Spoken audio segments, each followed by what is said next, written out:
Hello and welcome back. Today we're going to be going through all of the coins I've recently been buying from the Royal Mint. I stack them up until I've got enough to go through them in one big video, and it's almost Boxing Day, so this is my almost Boxing Day unboxing video.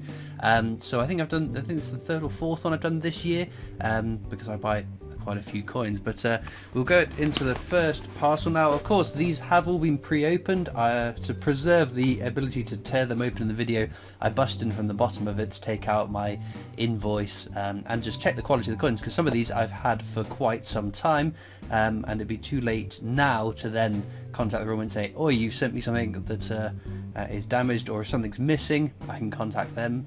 So without further ado, let's get into the first box. So we start with a £5 coin. I've tried to keep them in the order of release, but it's been a bit of a while, so I couldn't quite remember exactly what was the earliest ones I had, but this is the £5 coin which was released to celebrate the 75th birthday of King Charles III. A coin that we had already seen earlier in the year because it was in the annual commemorative coin sets for 2023, but it's a cool coin. I like that one a lot. And then in this box we have the same coin, but it's a silver proof version of it. So there we go. Make sure it's most of them I think I have tightened. That's what I think helps to prevent toning. It's just tightening it ever so slightly. But no, wonderful coin. I know not everyone's into their £5 coins. Now, COAs, we want low numbers. 696 is fairly low, 696 out of 3,000 in this presentation. So it's 4,510 of the silver coins were struck. I assume the rest went into the silver proof sets potentially, but 696 triple digits is not a bad innings. Next up then, the coins we were waiting for all year. That box. This is the 2023 definitive annual coins, because obviously 2023 they split them. The commemoratives came out at the start of the year and the definitives came out September time, I think. It's one of a few things I will actually take out of the packaging, because you can't see the coins otherwise. But there we go. They are absolutely stunning. I love these coins. I think they're really fun designs. I think if you found a little red squirrel in your change with a puffin, or I know the bees, that could spark, oh, what's that? And if you're not a coin collector, that might open your eyes to potentially the whole range of different coins that you can collect. So I think it's a really good thing for coin collecting in general. My favourite is the red squirrel though. I think it's so clever that it's on a copper coin. He actually looks red as well. I like the £2 coin as well. But the other thing that's key on these, on the obverse, each of them have this little crown privy mark just to the right of the king. A privy mark just denotes a special occasion or set that a coin is included in. So there have been some privy marks on Strike on the Day Sovereigns, for example, and these coins, we know that all bar the £2 coins so far have been minted to go into circulation for 2023. The ones that go into circulation don't have that privy mark, so your annual sets are still unique, because the ones in your change won't have that privy mark.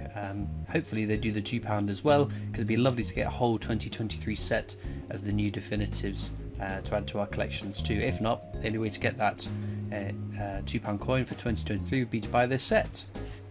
Next box was the first of a new series, Decades of Bond. So they started with this coin here, which is 60-year the Bond of the 60s. So we're going to get one coin released for each decade of Bond. I must admit, before this got released, I was umming and ahhing. I was thinking, do I need to buy more £5 coins? Should I tighten the belt a little bit and only buy £5 coins I like? But then I saw this coin, and I thought, that is really smart. I do really like that design a lot. So yes, I pulled the trigger on it. I think, I don't know, this is the one that is dated 2023, isn't it? So there we go, put a bump and a box. Yeah, I like that, and silver proof as well. Very nice. So yeah, it is dated 2023. Is the second one from 2024? It looks like, we'll see, I didn't tighten that one, whoopsie. It looks like from the promotional pictures when you were pre-ordering them, on the images they all had 2024, which I think would be a bit much for all the rest of the coins to come out next year. You'd be getting one every other month, that rate, or something crazy like that. So I hope that they spread them a bit further than just all coming out next year, other than the two that are already out. But no, do like that one. And we've got number 180. That's a lovely number. £5 coins obviously have a lower mintage than 50p's. At least they tend to be. Maximum mintage 4007. Oh, 4007. Very clever Royal Mint. I quite like that. These came out in bullion as well, which again are pretty cool to have. And the next box. Okay. I must admit, this was a coin that has divided my own opinion. It is Myths and Legends Robin Hood, dated 2024. Now, this is a coin that had come out previously with two other coins, Maid Marian and Little John, but they were only available in bullion quality. Who designed it? Oh, it is Jody Clark as well. It was him or David Lawrence, couldn't remember. Now, they came out in bullion, and then the next three Music Legends, Myths and Legends, was King Arthur, Merlin and Morgan Le Fay. When they came out in BU and in proof versions as well, and it seems that they've decided to go back and do the initial three in proof and BU quality as well, BU being brilliant uncirculated. So yeah, I was a little bit divided in my opinion of that, because I thought, it's just reminting stuff I see.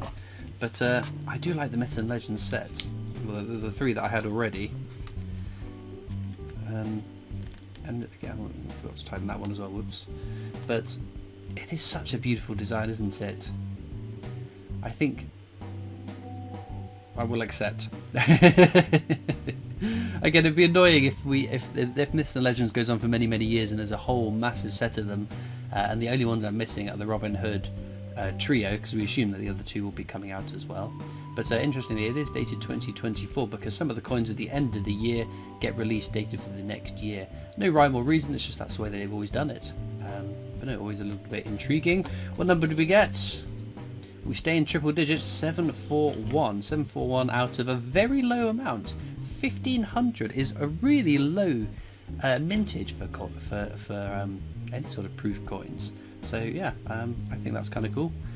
When they are low minted, that gives me hope that they potentially might become more valuable in the future. Not that I ever buy coins to invest or for the opportunity to sell, because if this one became £1,000 coin, why would I want to sell it? Because I want it in my collection. You'd only sell it for £1,000 to then buy it for more later on. But hopefully a coin that retains its value would be a better way of phrasing it, because there's nothing worse than buying a coin and within months it's worth a third of what you paid for it. But there we go. Very good. And the next one. So this comes in two parts. It is the latest Star Wars 50p. Now, we'll come on to those things in a moment. Latest one is Princess Leia and Luke Skywalker. Now, I'm a big Star Wars fan. I know these coins are somewhat divide people, because Star Wars, although it had a great British involvement in the production of it, is not British. There are British actors, British people behind the scenes and whatever, but it is definitely an American franchise. But I love Star Wars, so I don't particularly mind. It's more the concern of what are they going to do in the future. Are they going to start churning out more more things that are outside of the sort of British remit that normally only feature on British coins? But I don't mind Star Wars. Now, because I think it's because I pre-ordered this set when it came out. It comes with these two little boxy badoodas, which I think I can fold together like so, and then the 4 bunk packs will slip in to them like that. There's one for the colorized versions and one for the ones without color on, which is kind of cool. I don't really use them, I just pop them on my shelf because it's happened with a few other things. I wonder, does it just say brilliant uncirculated on both of them? Yeah, so there's not specifically one for coloured and one for non-coloured, but no, sometimes those are little boxy bits do get a bit of value. for people that haven't pre-ordered them. But it's a nice little added bonus. I don't think that wouldn't incentivize me. I wouldn't go, oh, I must pre-order it because I want the unique official box to store them in. But I do it more because I like the free postage. But there's the Silverproof 50p. It's our first 50p of the video so far. My goodness. There we go. Very nice. I do like these Perspex boxes. They add an extra dimension to the coin in terms of what they can put on it. I think that's a lovely design there. Number is much increased on previous ones, 5,921, but the mintage is quite high on these, 12,500. So yeah, a fair whack of those kicking about. Moving on then.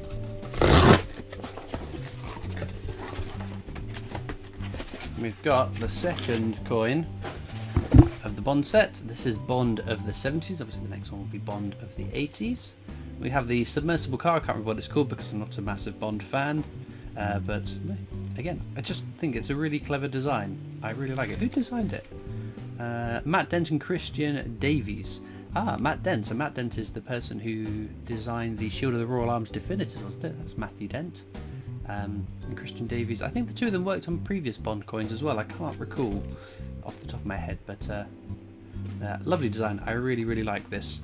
And then of course, silver 1 ounce. Get rid of that.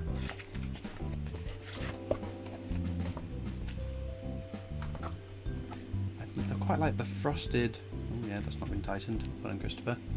I like the frosted finish on the sort of gun barrel motif as well. I think it looks lovely. Very, very cool. No, this is dated 2023 as well. Okay. So there's, I think there's sort of 6 in total coming. There are 2 of the 6. If there were 2 a year, I could stomach that a bit more. But maybe even 3 a year I could accept. But having the other 4 coming out next year, I think it's going to be a bit expensive. Number 297 out of a total mintage again, 4,007 for 007. Well then, we're already on to the penultimate box then. What is in this one? Ah, actually we need to do both the boxes for this one. So the last 2 boxes are the same coin, which will give a hint to some of you as to what it's going to be. It is, of course, the new 50p's, the dinosaur 50p's. Again, tricky because the T-Rex is not a dinosaur that's been found in the UK, to the best of my knowledge. The previous 6 dinosaur coins that we've had, the Marianne collection and the Dinosauria, are all ones that their fossils have been found in the UK. But yeah, not the T-Rex, but maybe it's just an attempt to get people buying coins, because who doesn't like a T-Rex? I really like the design. I think it's really, really clever. And with colour, again, it looks really cool. It's a great example of a coin where the version with and without colour, I think, really works. If you think back to the 2020, I think, final Winnie the Pooh coin, the Winnie the Pooh and Friends, no, the second Winnie the Pooh and Friends, the first of the Winnie the Pooh and Friends in the second year that they were released. Without colour, it just looked like a blob, whereas this one, it looks great without colour, it looks great with colour. The colour adds to the design and doesn't take away from it, so real plus point for me on this one. Now, I was a bit aggrieved when these first came out, because I remembered way back when, with the first ones that came out, you had silverproof with colour and silverproof without colour. And that felt a little bit cheeky, because for the ultimate completionist like me who has to have one of everything, I end up buying 2 silverproofs for each release, having 2 versions of each of the coins. But now this is the version with colour. Again, very, very cool. It's not quite straight in there, but this is quite easy, because this is obviously in a capsule, so I'm not touching the actual coin there. Oh no, I can't get back in. There we go. Again, lovely Perspex box adding to the design. And yes, there we go. So with colour, it's lovely, and you can see it better on the silver proof. I love the sort of ripply effect in the background field of the coin. Again, it's a very small change, but it adds so much dimension to the coin. I think it's really clever. Now, you will have noticed this was released in 2023 this year, but it is dated 2024. Now, I said at the start of the video that's more common with some of the other coins we've looked at, the ounces, the £5 coins, whatever. This is, to my knowledge, the first time we've had a a post-dated 50p for the following year. But I kind of get that, because if the other two are coming out next year, it's nice to have them all in the same year, which is not the situation with the Star Wars 50p's, where 3 will be dated 2023, 1 will be dated 2024. I almost wish the last one of that had been post-dated, because splitting it 50-50 is fine in my mind, but having 4 out of 3 in 1 year and 1 out of 4, having 3 out of 4 in 1 year and 1 in 4 for the following year messes with my head a little bit. But no, that was very cool. So that's the silver-proof with colour. So I was a bit aggrieved when I saw, oh, it's actually, they've got a version without colour as well. A bit of a money grab. But then I saw the mintage. So we're going to look at the coin first, actually. Nice and tight. Again, doesn't that look stunning? It looks marvellous. I think that's a really lovely design. So my qualms about it being a T-Rex, which is not a British, a dinosaur found in Britain, I'm quite happy because it's such a lovely design, and I'm looking forward to the next two. So the plus point is the mintage, which we're going to look at. There were only 500 of these, which is very, very low for a silver proof. It's very, very, very low for a 50p as well, because 50p's tend to be the higher minted coins because they're most popular and most bought. So only 500 of them being produced, and we got number 41. Double digits. That doesn't happen very often. I mean, the number on the certificate of authenticity doesn't mean a lot. Now, some people say, oh, well, this will be the 41st coin that was struck, and other people say, well, no, these COAs are all assigned randomly. It doesn't actually mean this is the 41st one struck. And other people say, well, it's done in batches. They'll do, I don't know, 50, 100, and then the first 50, 100 will get the first 50 or 100 slips. So whatever it is, I don't think it adds an awful lot of value. I just like trying to see what the lowest number I can get is. I think I've got number 3 or number 4, was it the King Arthur £5 coin? But I also like trying to get special numbers, so 12 is my lucky number, and I did get one coin, which was number 12. I think it was a Britannia from last year or the year before, I can't remember off the top of my head. But no, just seeing a low number is quite exciting personally. Again, not that I think it adds much value, but I think because there is a version, one of the versions of this coin are going to be so low minted, I was quite happy and satisfied that, okay, that is worth it. If they'd done thousands of the one with colour and then thousands of the one without colour, that would have been a bit frustrating. But overall, I'm pretty happy with that. I can't wait to see the rest of the coins. So there we go, another year done, a whole bunch more coins added to my collections. In terms of a favourite coin that I've bought out of this batch, I think it's got to be the T-Rex. The Bond is very cool, Myths and Legends is very cool, but we have seen the coin, which takes away some of the excitement from it. I think it's the dinosaur from this little batch. I'll have to talk to Grucy on our Unhuntable videos about, in our little podcasty series about our top coins of the year though. So we'll probably be doing that next Wednesday, so tune in for that. But I'd love to know what your favourite purchase, what your favourite coin that you've found or bought recently. Do let me know down in the comments. As ever, there are links in the description to my coin collecting Discord server if you want to come and join the conversation over on Discord. There's also links to my other social media channels, the PO Box address if you want to write into me, and of course a link to the Britannia Coin Company's YouTube channel, the company I work for as my day job, so please do check them out as well.